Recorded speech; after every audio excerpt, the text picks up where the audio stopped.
ಶ್ರೀರಾಮಚಂದ್ರನನ್ನು ಗಂಗಾ ನದಿಯ ದಡದಲ್ಲಿ ಬಿಟ್ಟು ಬಂದಿರುವಂತಹ ಸುಮಂತ್ರ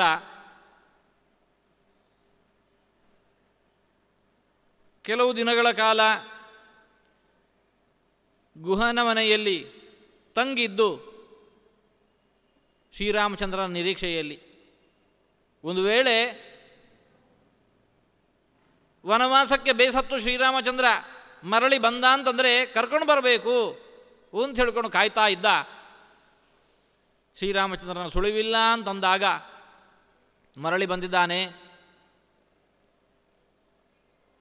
ದಶರಥ ಮಹಾರಾಜನ ಬಳಿ ಬಂದು ನಿಂತಾಗ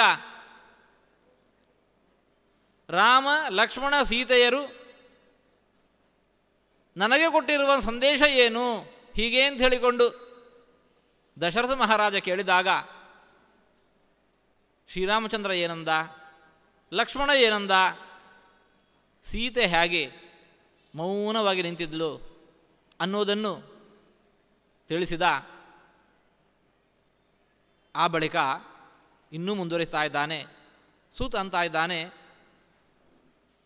ಮಮತ್ವಶ್ವಾಹ ನಿವೃತ್ತಸ್ಯ ನ ಪ್ರಾವರ್ತಂತ ವರ್ತಮನಿ. ಶ್ರೀರಾಮಚಂದ್ರ ಇನ್ನು ಬರೋದಿಲ್ಲ ಅಂತ ತೀರ್ಮಾನ ಆದಾಗ ಅಯೋಧ್ಯೆಗೆ ಮರಳಬೇಕು ಅಂತ ನಾನೇನೋ ಹೊರಟು ನಿಂತೆ. ಆದರೆ ಶ್ರೀರಾಮಚಂದ್ರ ನನ್ನ ಹೊತ್ತಿರತಕ್ಕಂತಹ ಯಾವ ರಥ ಇಲ್ಲಿ ತನಕ ಬಂದು ನಿಂತಿತ್ತೋ, ಆ ರಥವನ್ನು ಯಾವ ಕುದುರೆಗಳು ಎಳ್ಕೊಂಡು ಬರ್ತಾ ಇದ್ವೋ ಆ ಕುದುರೆಗಳು ಮಾತ್ರ ಅವು ಮುಖವನ್ನೇ ತಿರುಗಿಸಿಲ್ಲ. ಉಷ್ಣಮಶ್ರು ವಿಮುಂಚಂತೋ ರಾಮೇ ಸಂಪ್ರಸ್ಥಿತೇ ವನಂ. ಎರಡೂ ಕಣ್ಣಿಂದ ಬಿಸಿ ಕಣ್ಣೀರ ಧಾರೆಯನ್ನು ಹರಿಸ್ತಾ ಶ್ರೀರಾಮಚಂದ್ರ ಹೋದ ದಿಕ್ಕಿನ ಕಡೆ ಮುಖ ಮಾಡಿ ನಿಂತಿದ್ದಾವೆ. ಅಲ್ಲಿಂದ ಮುಖವನ್ನು ಈ ಕಡೆ ತಿರುಗಿಸ್ತಾ ಇಲ್ಲ. ಉಷ್ಣಮಶ್ರು ವಿಮುಂಚಂತಹ ರಾಮೇ ಸಂಪ್ರಸ್ಥಿತೇ ವನಂ. ರಾಮ ಹೋದ ಕಡೆಗೇ ನಿಟ್ಟಿಸಿ ನೋಡ್ತಾ ನಿಂತಿದ್ದಾವೆ. ಅವು ಮರಳಿಲ್ಲ. ಕೊನೆಗೂ ಹೇಗೋ ನಾನೇ ಬಲಾತ್ಕಾರವಾಗಿ ಅವುಗಳನ್ನು ಇಳ್ಕೊಂಡು ಬಂದೆ. ಉಭಾಭ್ಯಾಂ ರಾಜಪುತ್ರಾಭ್ಯಾಂ ಅಥ ಕೃತ್ವಾಹಮಂಜಲಿಂ ಪ್ರಸ್ಥಿತೋ ರಥಮಾಸ್ಥಾಯ ತದ್ದುಃಖಮಪಿ ಧಾರಯನ್ನ. ಬಹುಕಷ್ಟದಿಂದ ಬಲಾತ್ಕಾರದಿಂದ ಆ ಕುದುರೆಗಳನ್ನು ತಿರುಗಿಸಿಕೊಂಡು ಹೃದಯದಲ್ಲಿ ಭಾರವನ್ನು ಹೊತ್ತುಕೊಂಡು ದುಃಖದ ಭಾರವನ್ನು ಹೊತ್ತುಕೊಂಡು ರಥವನ್ನೇರಿ ಬಂದೆ. ಗುಹೇನ ಸಾರ್ಧಂ ತತ್ರೈವ ಸ್ಥಿತೋಸ್ಮಿ ದಿವಸಾನ್ ಬಹೂನ್ ಆಶಯ ಯದಿ ಮಾಂ ರಾಮ ಪುನಃಶಬ್ದಾಪಯೇದಿತಿ.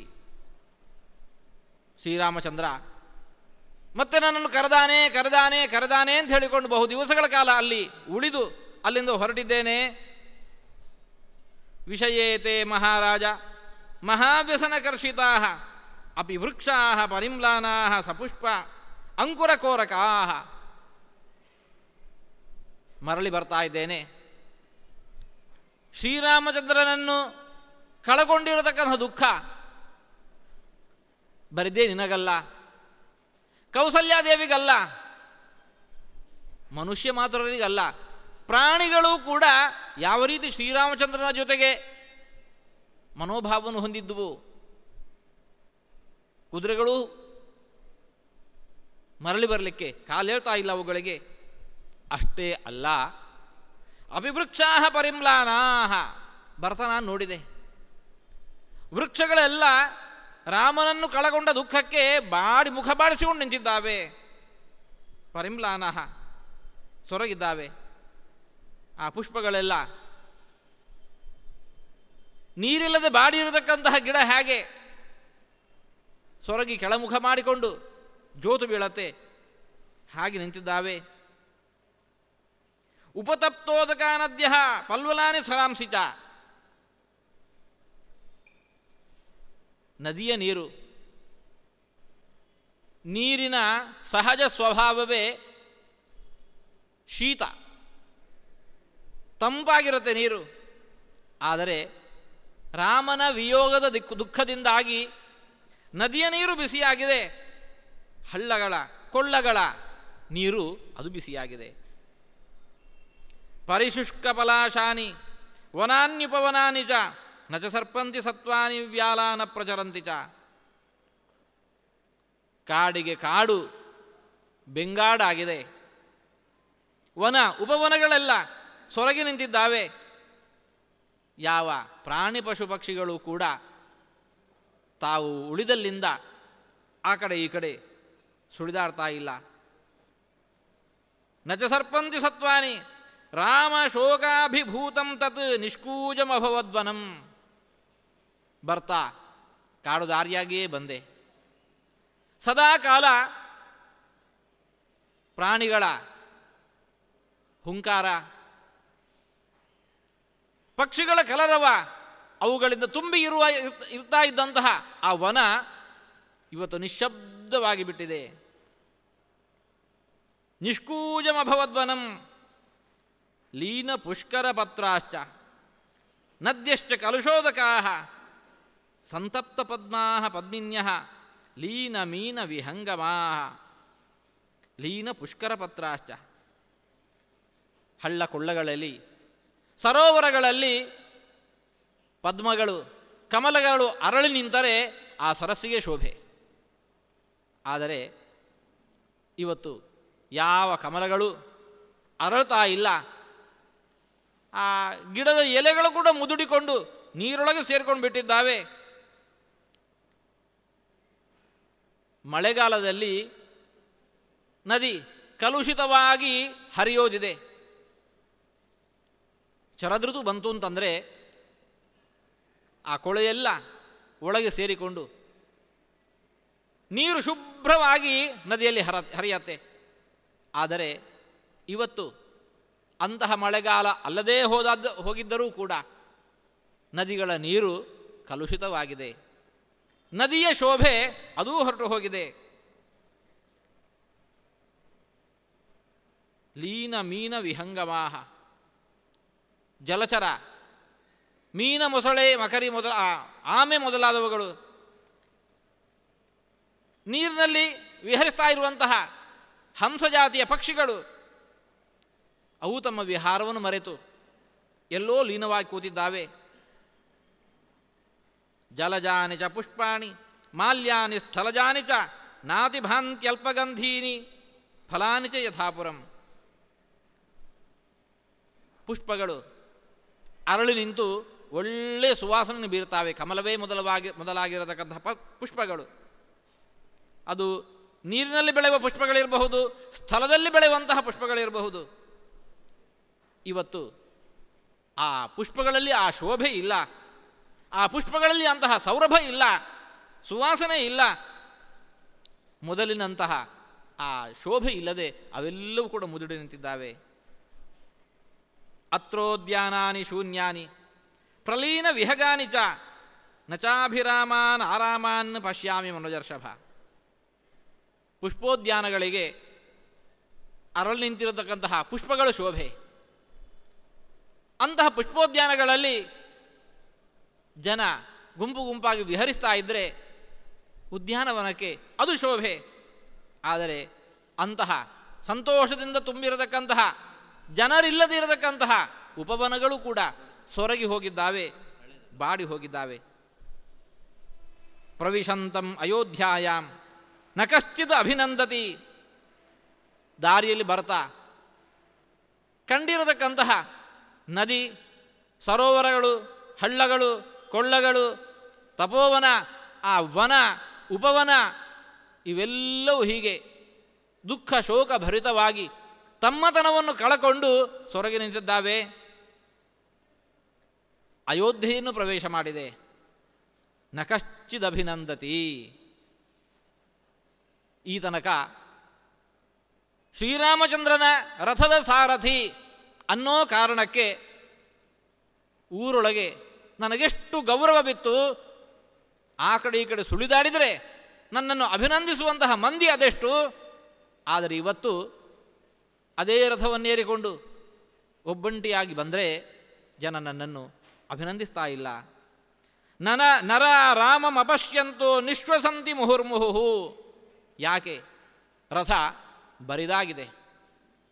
ಬರಿದಾದ ರಥ ಈ ಮುಂಚೆಯೂ ಕೂಡ ಇದೇ ಬೀದಿಯಲ್ಲಿ ಓಡಾಡ್ತಾ ಇತ್ತು. ಆಗ ಜನ ನನ್ನನ್ನು ಅಭಿನಂದಿಸ್ತಾ ಇದ್ದರು, ರಾಮನಿಲ್ಲದೆ ಹೋದರೂ ಕೂಡ. ಆದರೆ ಇವತ್ತು ಯಾವ ರಾಮನನ್ನು ಕರ್ಕೊಂಡು ಹೋಗಿ ಕಾಡಲ್ಲಿ ಬಿಟ್ಟು ಬಂದಿದ್ದೇನೆ, ಇನ್ನು 14 ವರ್ಷಗಳ ಕಾಲ ಶ್ರೀರಾಮಚಂದ್ರನ ಮುಖದರ್ಶನ ಇಲ್ಲದಂತೆ ಮಾಡಿ ಬಂದೆ, ಇಂತಹ ಸ್ಥಿತಿಯಲ್ಲಿ ಜನ ನನ್ನನ್ನು ಅಭಿನಂದಿಸ್ತಾ ಇಲ್ಲ. ಅಷ್ಟೇ ಅಲ್ಲ, ರಾಮನನ್ನು ಕಾಣದೆ ದೀರ್ಘವಾದ ನಿಟ್ಟುಸಿರನ್ನು ಮತ್ತೆ ಮತ್ತೆ ಮತ್ತೆ ಮತ್ತೆ ಬಿಡ್ತಾ ಇದ್ದಾರೆ. ದೇವರಾಜರಥಂ ದೃಷ್ಟ ವಿನಾ ರಾಮ ಇಹಾಗತಂ ದೂರಾದಶ್ರುಮುಖ ಸರ್ವ ರಾಜಮಾರ್ಗವೇ ಗತೋ ಜನ ಅಭಿನಂದಿಸ್ತಾ ಇಲ್ಲ. ಅದು ಒಂದೆಡೆ ಇರಲಿ, ಶೂನ್ಯವಾಗಿರತಕ್ಕಂಥ ರಥವನ್ನು ಕಂಡು ಮಂದಿ ದೂರ ದೂರದಲ್ಲೇ ನಿಂತುಕೊಂಡು ಗುಂಪು ಗುಂಪಾಗಿ ಅಳ್ತಾ ಇದ್ದಾರೆ, ಕಣ್ಣೀರನ್ನು ಸುರಿಸ್ತಾ ಇದ್ದಾರೆ. ಹರ್ಮ್ಯೈರ್ ವಿಮಾನೈ ಪ್ರಾಸಾದೈ ಅವೇಕ್ಷ ರಥಮಾಗತಂ ಹಾಹಾಕಾರ ಕೃತ ನಾರ್ಯ ರಾಮದರ್ಶನಕರ್ಷಿತಾ.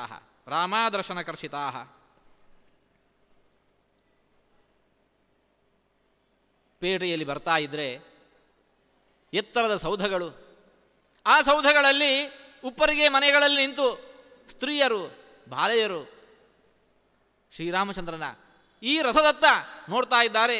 ರಾಮನನ್ನು ಕಾಣದೆ ಅವರಲ್ಲೇ ಉಳಿದುಕೊಂಡು ಅಳ್ತಾ ಇದ್ದಾರೆ. ಯಾಕೆ? ರಾಮಾದರ್ಶನಕರ್ಷಿತಾ, ರಾಮನ ವಿಯೋಗವನ್ನು ಸಹಿಸುವ ಸಾಮರ್ಥ್ಯ ಇಲ್ಲ, ಅಳು ಉಕ್ಕೇರಿ ಬರ್ತಾ ಇದೆ. ಆಯತೈ ವಿಮಲೈ ನೇತ್ರೈ ಅಶ್ರುವೇಗ ಪರಿಪ್ಲುತೈ ಅನ್ಯೋನ್ಯಂ ಅಭಿವೀಕ್ಷಂತೆ ಅವ್ಯಕ್ತಂ ಆರ್ತತರಾ ಸ್ತ್ರೀಯರೆಲ್ಲ ಗುಂಪು ಗುಂಪಾಗಿ ರಾಮನಿಲ್ಲದ ನನ್ನ ರಥವನ್ನು ನೋಡಿ ಅವರವರೊಳಗೇನೆ ಚರ್ಚಿಸ್ತಾ ಅಲ್ಲಲ್ಲೇ ಅಳ್ತಾ ಇದ್ದಾರೆ. ನಮಿತ್ರಾಣಾಂ ಉದಾಸೀನ ಜನಸ್ಯ ಚ ಅಹಂ ಆರ್ತತೆಯ ಕಂಚಿತ್ ವಿಶೇಷಂ ನೋಪಲಕ್ಷಯೇ. ಯಾರಿದು? ಶ್ರೀರಾಮಚಂದ್ರನನ್ನು ವಿಶೇಷವಾಗಿ ಹಚ್ಚಿಕೊಂಡಿರತಕ್ಕಂತಹ, ಶ್ರೀರಾಮನ ಆರಾಧಕ ಆಗಿರತಕ್ಕಂತಹ ಮಂದಿ ಇರಬಹುದು. ಶ್ರೀರಾಮಚಂದ್ರನನ್ನು ಉದಾಸೀನ ಭಾವದಿಂದ ನೋಡ್ತಾ ಇದ್ದಂತಹ ಮಂದಿ ಇದ್ದಿರಬಹುದು. ರಾಮನನ್ನು ಶತ್ರುಭಾವದಿಂದ ನೋಡ್ತಾ ಇದ್ದಂತಹ ಮಂದಿ ಇದ್ದಿರಬಹುದು. ಇವತ್ತು ಅವರೆಲ್ಲರೂ ಕೂಡ ಏಕರೂಪರಾಗಿದ್ದಾರೆ. ರಾಮನ ವಿಯೋಗದಿಂದಾಗಿ ಎಲ್ಲರೂ ದುಃಖಿಸುವವರೇ, ವ್ಯತ್ಯಾಸ ಕಾಣ್ತಲೇ ಇಲ್ಲ. ಅಪ್ರಹೃಷ್ಟ ಮನುಷ್ಯಾಚ ದೀನ ನಾಗ ತುರಂಗಮಾಹ ಆರ್ತಸ್ವರ ಪರಿಮ್ಲಾನಾಹ ವಿನಿಶ್ವಸಿತ ನಿಸ್ವನಾಹ. ಅಪ್ರಹೃಷ್ಟ ಮನುಷ್ಯಾಚ, ಮನುಷ್ಯರೆಲ್ಲರೂ ಕೂಡ ದುಃಖಿತರಾಗಿದ್ದಾರೆ. ಅಷ್ಟೇ ಅಲ್ಲ, ದೀನ ನಾಗ ತುರಂಗಮಾಹ, ಕುದುರೆಗಳು ಆನೆಗಳು ಅವು ದುಃಖಿತವಾಗಿದ್ದಾವೆ. ಎಲ್ಲರೂ ಕೂಡ ಕಣ್ಣೀರು ಸುರಿಸ್ತಾ ಇದ್ದಾರೆ. ನಿರಾನಂದ ಮಹಾರಾಜ ರಾಮಪ್ರವ್ರಾಜನಾತುರ ಕೌಸಲ್ಯ ಪುತ್ರಹೀನೇವ ಅಯೋಧ್ಯ ಪ್ರತಿಭಾತಿಮೆ. ಅಯೋಧ್ಯೆ ಯಾವತ್ತೂ ಕೂಡ ಹೃಷ್ಟಪುಷ್ಟವಾಗಿರುವಂತಹದ್ದು. ಆದರೆ ಇವತ್ತು ಶ್ರೀರಾಮನ ವಿಯೋಗವೆಂಬಂತಹ ರೋಗ ಈ ನಗರಕ್ಕೆ ಬಡಿದಿದೆ. ಅದರಿಂದಾಗಿ ಮಗನಿಂದ ವಿಯುಕ್ತಳಾಗಿರತಕ್ಕಂತಹ ಕೌಸಲ್ಯಾದೇವಿ ಹಾಗೆ ದುಃಖಪರಳಾಗಿದ್ದಾಳೋ, ತಾಯಿ ಹೃದಯ ಅದಕ್ಕೆ ಇನಿತೂ ಕಡಿಮೆ ಇಲ್ಲದಂತೆ ಒಟ್ಟು ಅಯೋಧ್ಯ ನಗರಿ ಹಾಗೆ ದುಃಖಿಸ್ತಾ ಇದೆ. ಸೂತ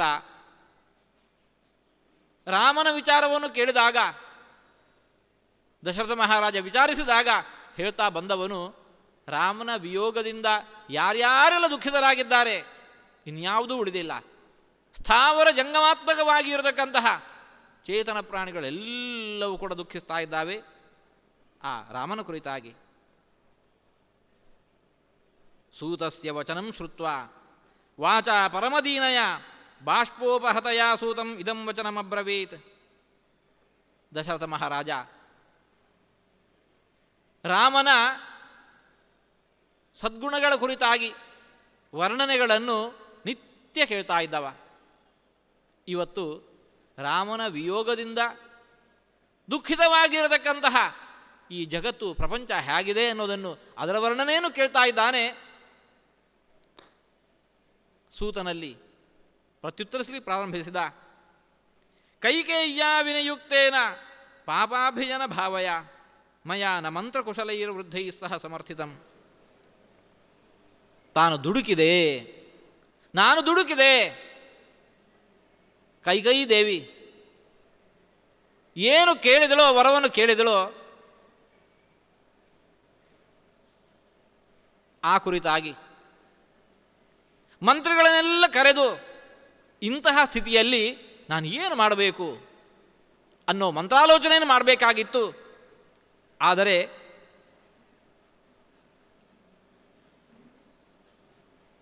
ಮತಿ ಕೆಟ್ಟು ಹೋಯಿತು. ಒಬ್ಬ ದುಷ್ಟ ಸ್ತ್ರೀ ಅಂತ ನಡ್ಕೊಂಡಂತಹ ಕೈಕೇಯಿಯ ಭಾವವನ್ನು ಅರ್ಥ ಮಾಡಿಕೊಳ್ಳಿಕ್ಕಾಗದೆ ಮಂತ್ರಾಲೋಚನೆಯಲ್ಲಿ ಕುಶಲರಾಗಿರತಕ್ಕಂತಹ ಮಂತ್ರಿಗಳ ಜೊತೆಗೆ ಸಮಾಲೋಚನೆ ಮಾಡದೆ ದುಡುಕಿದೆ.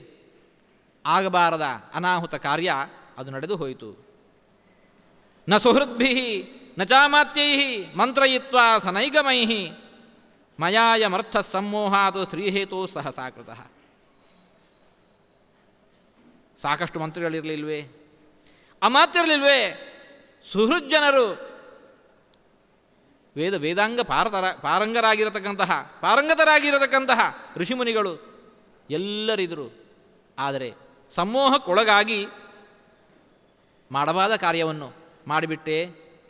ಭವಿತವ್ಯತಯಾ ನೂನಂ ಇದಂ ವಾ ವ್ಯಸನಂ ಮಹತ್ ಕುಲಸ್ಯಾಸ್ಯ ವಿನಾಶಾಯ ಪ್ರಾಪ್ತಂ ಸೂತ ಎದೃಚ್ಛಯ. ಅಥವಾ ಈ ಎಲ್ಲ ಘಟನೆಗಳು ವಿಧಿ ಲಿಖಿತದಂತೆ ನಡೆಯಬೇಕಾಗಿತ್ತು ಅನಿಸತ್ತೆ. ಆದರೆ ಆ ನಡೆದು ಹೋದ ಕಾರ್ಯದಿಂದಾಗಿ ಇವತ್ತು ನಮ್ಮ ಕುಲವೇ ವಿನಾಶಕ್ಕೊಳಗಾಗ್ತಾ ಇದೆ. ನಮ್ಮ ಕುಲದ ವಿನಾಶಕ್ಕೋಸ್ಕರ ಇಂತಹ ದುರ್ಘಟನೆ ನಮ್ಮ ಬದುಕಿನಲ್ಲಿ ನಡೆದು ಹೋಯಿತು. ಹಾಗೆ ದುಃಖಿಸ್ತಾ ಇದ್ದಂತಹ ದಶರಥ ಮಹಾರಾಜ ಸೂತನಲ್ಲಿ ಮತ್ತಂತ ಇದ್ದಾನೆ. ಸೂತ ಯದ್ಯಸ್ತಿತೇ ಕಿಂಚಿತ್ ಮಯಾಪಿ ಸುಕೃತಂ ಕೃತಂ ತ್ವಂ ಪ್ರಾಪಯಾಶು ಮಾಂ ರಾಮಂ ಪ್ರಾಣಾಹ ಸಂತ್ವರಯಂತಿ ಮಾಂ. ಸೂತ, ಸುಮಂತ್ರ, ಅದ್ಯಾಕೋ ನನ್ನ ಪ್ರಾಣೋತ್ಕ್ರಮಣ ಕಾಲ ಸನ್ನಿಹಿತವಾಗಿದೆ ಅಂತ ಅನಿಸ್ತಾ ಇದೆ. ಹಾಗಾಗಿ ರಾಮನನ್ನು ಕಾಣಬೇಕಾಗಿದೆ. ಏನಾದರೂ ಮಾಡಿ ರಾಮನನ್ನೊಮ್ಮೆ ಕರೆತ. ತ್ವಂ ಪ್ರಾಪಯಾಶು ಮಾಂ ರಾಮಂ ಪ್ರಾಣ ಸಂತರಯಂತಿ ಮಾಂ. ಯಾಕೋ ನನ್ನ ಪ್ರಾಣೋತ್ಕ್ರಮಣ ಕಾಲ ಸನ್ನಿಹಿತವಾಗಿದೆ ಅಂತ ಅನಿಸ್ತಾ ಇದೆ. ರಾಮನನ್ನು ಕಾಣಬೇಕು ನಾನು. ಅದು ನನ್ನ ಪುಣ್ಯದ ಪ್ರಭಾವ ಆಗಿದ್ದಿರಬಹುದು, ನೀನು ಮಾಡಿರತಕ್ಕಂತಹ ಪುಣ್ಯದ ಪ್ರಭಾವ ಆಗಿದ್ದಿರಬಹುದು. ರಾಮನನ್ನೊಮ್ಮೆ ಕರೆತ. ಯದ್ಯದ್ಯಾಪಿ ಮಮೈವಾಜ್ಞಾ ನಿವರ್ತಯತು ರಾಘವಂ ನ ಶಕ್ಷ್ಯಾಮಿ ವಿನಾ ರಾಮಂ ಮುಹೂರ್ತಮಪಿ ಜೀವಿತಂ. ಇದೀಗ ಆಜ್ಞೆಯನ್ನು ಹೊರಡಿಸ್ತಾ ಇದ್ದೇನೆ. ಶ್ರೀರಾಮಚಂದ್ರ ವನವಾಸ ಮಾಡೋದು ಬೇಡ. ಏನಾದರೂ ಮಾಡಿ ಶ್ರೀರಾಮಚಂದ್ರನ್ನು ಮತ್ತೆ ಮರಳಿ ಅಯೋಧ್ಯೆಗೆ ಕರೆತ. ಯಾಕೆ ರಾಮನಿಲ್ಲದೆ ಒಂದು ಮುಹೂರ್ತ ಕಾಲ ಬದುಕು ನನ್ನಿಂದ ಸಾಧ್ಯ ಇಲ್ಲ. ಅಥವಾಪಿ ಮಹಾಬಾಹು ಗತೋ ದೂರಂ ಭವಿಷ್ಯತಿ ಮಾಮೇವ ರಥಮಾರೋಪ್ಯ ಶೀಘ್ರಂ ರಾಮಾಯ ದರ್ಶಯ. ರಾಮನನ್ನು ಕರೆತಂದು ನನಗೆ ತೋರಿಸೋದು ಸಾಧ್ಯ ಇಲ್ಲ. ಯಾಕೆ ಶ್ರೀರಾಮಚಂದ್ರ ಬಹುದೂರ ಸಾಗಿ ಹೋಗಿ ಆಗಿದೆ ಅನ್ನೋ ಉತ್ತರ ಹೌದಾದದ್ದಾದರೆ ಹೀಗೆ ಮಾಡು, ನನ್ನನ್ನೇ ಶ್ರೀರಾಮಚಂದ್ರನಿಗೆ ತೋರಿಸು. ರಥವನ್ನೇ ಏರಿಸಿಕೊಂಡು ನನ್ನನ್ನು ಕರ್ಕೊಂಡು ಹೋಗು, ರಾಮನಿಗೆ ನನ್ನೊಮ್ಮೆ ತೋರಿಸು. ವೃತ್ತದಂಷ್ಟ್ರೋ ಮಹೇಶ್ವಾಸ ಕ್ವಾಸೌ ಲಕ್ಷ್ಮಣ ಪೂರ್ವಜ ಯದಿ ಜೀವಾಮಿ ಸಾಧ್ವೇನಂ ಪಶ್ಯೇಯಂ ಸೀತೆಯಾ ಸಹ. ಆ ಶ್ರೀರಾಮಚಂದ್ರನ ವ್ಯಕ್ತಿತ್ವದ ನೆರವು ಬರ್ತಾ ಇದೆ. ಅವನ ದೀರ್ಘ ಭುಜಗಳಿಂದ ಕೂಡಿರತಕ್ಕಂತಹ ಪುಷ್ಟವಾಗಿರತಕ್ಕಂತಹ ಶರೀರದ ನೆನಪಾಗ್ತಾ ಇದೆ. ಅಂತಹ ಶ್ರೀರಾಮಚಂದ್ರ ಲಕ್ಷ್ಮಣನ ಅಣ್ಣ, ಅವನು ಎಲ್ಲಿದ್ದಾನೆ? ನನ್ನ ಬದುಕು ಪ್ರಾಣಗಳು ಉಳಿಬೇಕು ಅಂತಿದ್ದರೆ ಆ ರಾಮನನ್ನೊಮ್ಮೆ ನಾನು ಕಾಣಬೇಕು. ಲೋಹಿತಾಕ್ಷಂ ಮಹಾಬಾಹುಂ ಆಮುಕ್ತ ಮಣಿಕುಂಡಲಂ ರಾಮಂ ಯದಿ ನ ಪಶ್ಯೇಯಂ ಗಮಿಷ್ಯಾಮಿ ಯಮಕ್ಷಯಂ.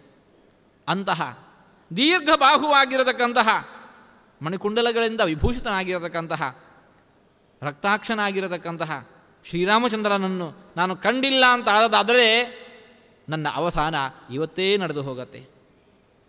ಅತೋನು ಕಿಂ ದುಃಖತರಂ ಯೋಹಂ ಇಕ್ಷ್ವಾಕು ನಂದನಂ ಇಮಾಂ ಅವಸ್ಥಾಂ ಆಪನ್ನೋ ನೇಹ ಪಶ್ಯಾಮಿ ರಾಘವಂ. ಶ್ರೀರಾಮಚಂದ್ರ ಕರೆದಾಗ ನನ್ನ ಬಳಿ ಬರ್ತಾ ಇದ್ದ, ನಾನು ಕರೆಯದೇನೇ ನನ್ನ ಬಳಿ ಬಂದು ನನ್ನನ್ನು ಸಾಂತ್ವನಗೊಳಿಸ್ತಾ ಇದ್ದ. ಅಂತಹ ಶ್ರೀರಾಮಚಂದ್ರ ನನ್ನ ಈ ದುರವಸ್ಥೆಯಲ್ಲಿ ನನ್ನ ಬಳಿಗಿಲ್ಲ, ನಾನು ಕರೆದರೂ ಕೇಳುವಂತೆ ಇಲ್ಲ. ಶ್ರೀರಾಮಚಂದ್ರನ ಬಳಿಯಲ್ಲಿ ಇಲ್ಲ. ಇದಕ್ಕಿಂತ ದುಃಖತರವಾಗಿರತಕ್ಕಂತಹ ಪರಿಸ್ಥಿತಿ ಬೇರಿನ್ನೇನಿದೆ? ಹಾ ರಾಮ ರಾಮಾನುಜ ಹಾ ಹಾ ವೈದೇಹಿ ತಪಸ್ವಿನಿ ನಮಾಂ ಜಾನೀತ ದುಃಖೇನ ಮ್ರಿಯಮಾಣಮನಾಥವತ್. ಅಯ್ಯೋ ರಾಮ, ಹಾ ಲಕ್ಷ್ಮಣ, ಹಾ ಸೀತಾ, ಇದು ಅನಾಥನಂತೆ ದುಃಖಿತನಾಗಿ ಮರಣೋನ್ಮುಖನಾಗಿದ್ದೇನೆ. ಅಂತಹ ನನ್ನ ಕುರಿತಾದ ಪರಿಜ್ಞಾನ ನಿಮಗಿಲ್ಲವಾಯಿತು. ಸತೇನ ರಾಜ ದುಃಖೇನ ಭೃಶಮರ್ಪಿತ ಚೇತನಃ ಅವಗಾಢ ಸುದುಷ್ಪಾರಂ ಶೋಕಸಾಗರಮಬ್ರವೀತ್. ರಾಮನ ವಿಯೋಗದ ದುಃಖವನ್ನು ದಶರಥ ಮಹಾರಾಜ ಸಹಿಸೋದು ಸಾಧ್ಯ ಆಗ್ತಾ ಇಲ್ಲ.